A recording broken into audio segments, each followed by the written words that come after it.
大家好，欢迎来到客家名录学院。在今本嘅课程当中，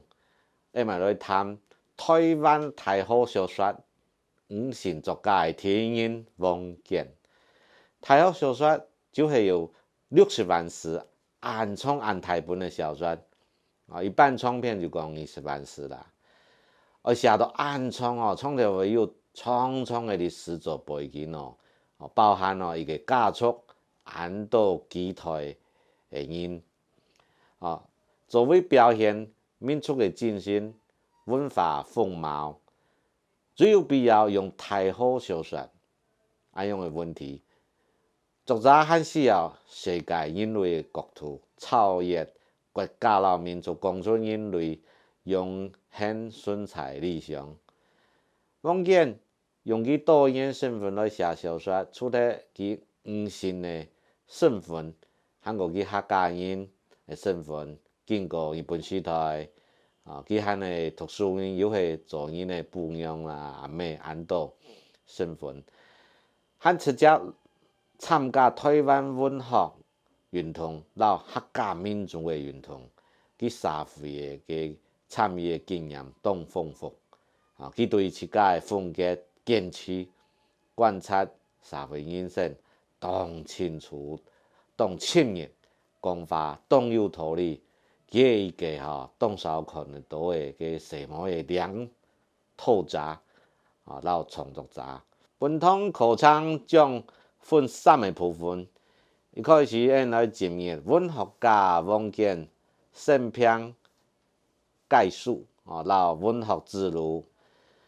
从王建的生平认识样板以为开始来创作，在某强的时空背景下，到身份认同的转变中，对佢创作的影响。大约认识王建后，接着来讲王建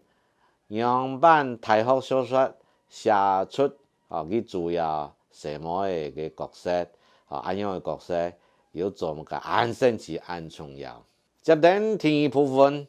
文学家王建的文学风格。第二部分会介绍王建的作品，老佢的风格。透过主题式的访谈，就咧将焦点表现佢的作品老客家身份的关系。从作品底部会看到客家五线在某强的历史下的转变。之后，就咧较深入来了解王建文学，透过佢的文史重新来看客家啦五线乡村的身份下，对佢创作本演的启发老养分，看王建的艺术老佢的表现创新。最后，阮学习睇王建老客家的连接后。本人来欣赏分析佢的作品，看到作品独特的部分。透过评论者对王建的文学的指引摄影的角度，就咧从王建大好小说中看到客家人的认同、客家人族群建源不认输的精神。王建对故土台湾一直非常关心。